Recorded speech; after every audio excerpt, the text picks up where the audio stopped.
Shalom dan selamat pagi Bapak Ibu Saudara-saudari dimanapun kita berada.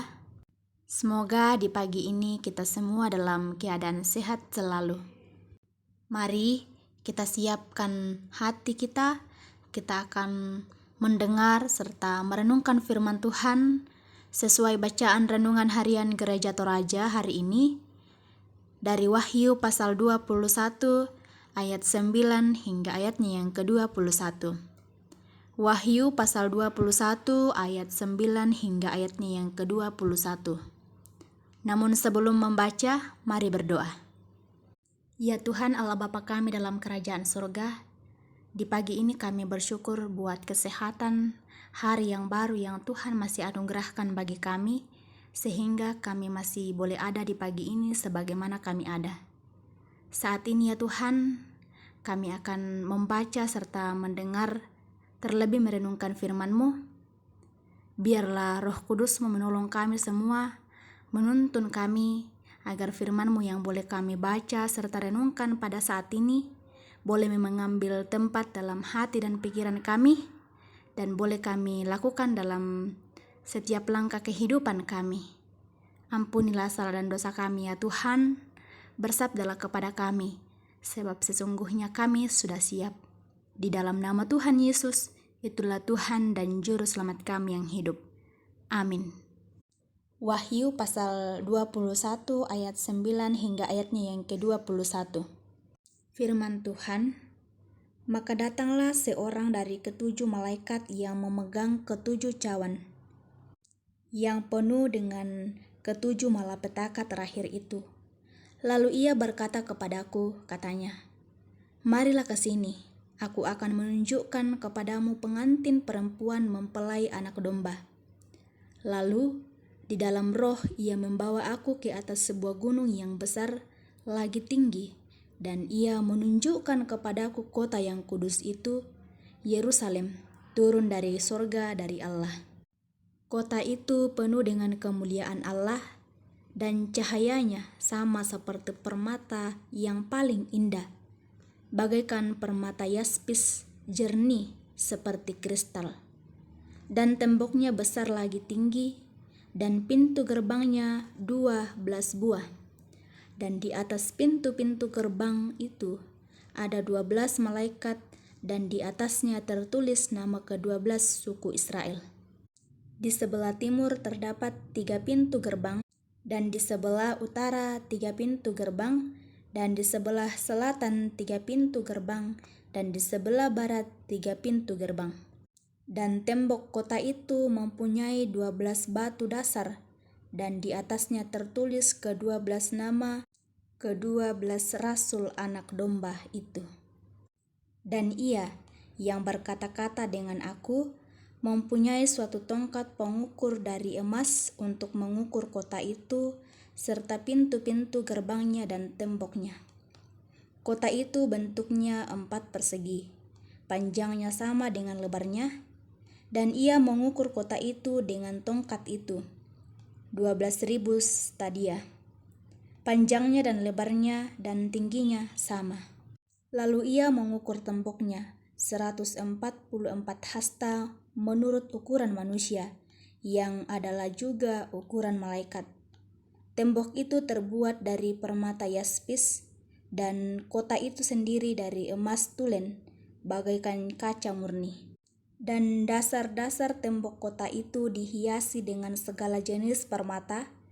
Dasar yang pertama batu yaspis, dasar yang kedua batu nilam, dasar yang ketiga batu mira, dasar yang keempat batu samrud, dasar yang kelima batu unam, dasar yang keenam batu sardis, dasar yang ketujuh batu ratna cempaka, yang kedelapan batu beril, yang kesembilan batu krisolit, yang ke-10 batu krisopras, yang ke-11 batu laswardi, dan yang ke-12 batu kecubung. Dan ke-12 pintu gerbang itu adalah 12 mutiara. Setiap pintu gerbang terdiri dari 1 mutiara, dan jalan-jalan kota itu dari emas murni bagaikan kaca bening.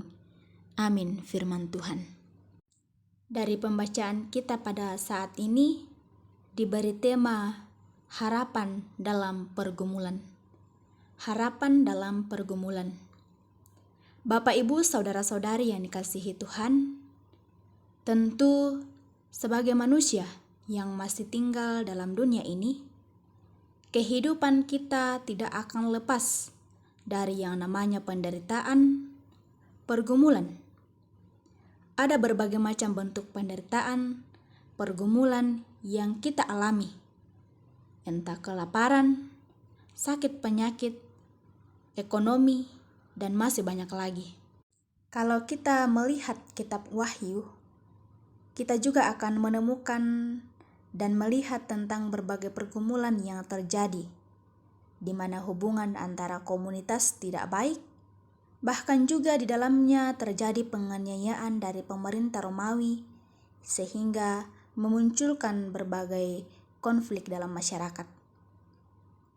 Namun dalam perikop bacaan kita saat ini, di mana dikatakan Yohanes mendapat penglihatan yang luar biasa, bahwa akan ada masanya penderitaan, bahkan pergumulan itu berganti dengan sukacita ketika kita taat dan setia, yakni Yerusalem yang baru, seperti yang dijelaskan dalam penglihatan Yohanes tentang sebuah kota yang dibangun dengan begitu megah dari berbagai bahan yang tentu harganya sangatlah mahal.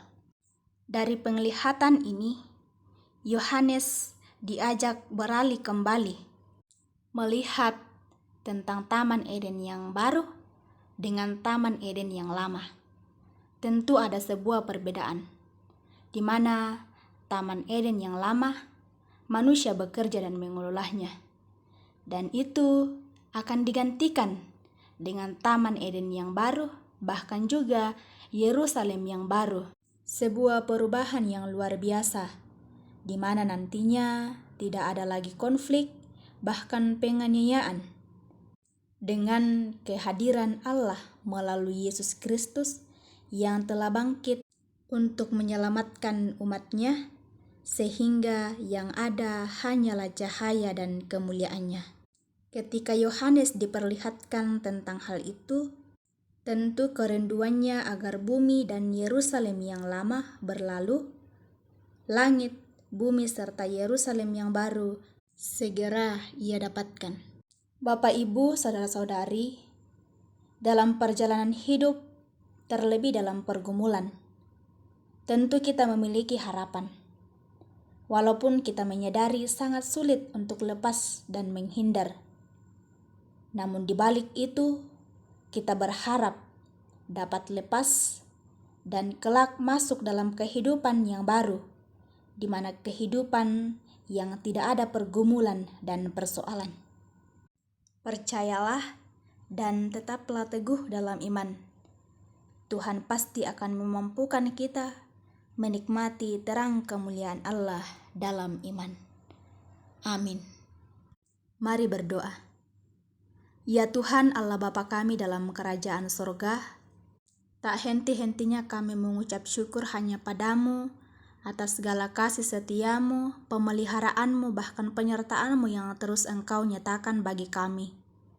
Terima kasih ya Tuhan, di pagi ini kami masih dilayakkan untuk disapa oleh firman-Mu, firman-Mu yang terus mengingatkan kami bahwa dalam menjalani hidup ini, baik suka maupun duka silih berganti, kiranya dengan iman yang teguh kami dapat melewatinya dan selalu menaruh harap hanya padamu. Kami yakin dan percaya Tuhan akan memberikan yang terbaik bagi kami. Ya Tuhan, kiranya Roh Kudus-Mu memampukan kami, bahkan memeteraikan dalam hati dan pikiran kami, untuk kami aplikasikan dimanapun kami berada. Berdoa padamu ya Tuhan buat umat-Mu yang boleh mendengar serta merenungkan firman-Mu pada pagi hari ini. Berkati dalam langkah kehidupan kami, berkati di dalam pekerjaan bahkan keluarga kami. Biarlah sukacita dan berkat-Mu terus kami alami dan terus kami rasakan dalam hidup kami. Berdoa padamu ya Tuhan buat umat-Mu dimanapun berada dalam berbagai pergumulan hidup. Ya Tuhan, hadirlah di tengah-tengah mereka, kuatkan dan teguhkan iman mereka, agar mereka boleh menjalani hidup ini terus menaruh harap hanya padamu. Ya Tuhan Allah Bapa kami dalam kerajaan sorga, berkati bangsa dan negara kami. Biarlah ya Tuhan di dalamnya terus tercipta damai dan sejahtera.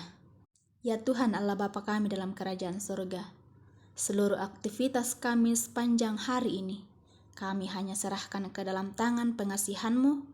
Kiranya kesehatan, bahkan kemampuan Tuhan nyatakan bagi kami, agar kami boleh menjalani hari ini dengan penuh sukacita, dan kami boleh menjalaninya dengan penuh tanggung jawab sesuai dan seturut dengan kehendak-Mu.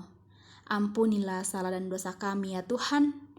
Di dalam nama Tuhan Yesus, itulah Tuhan dan Juru Selamat kami berdoa dan mengucap syukur. Amin. Selamat beraktivitas Bapak Ibu Saudara-saudari dimanapun kita berada. Tuhan Yesus memberkati.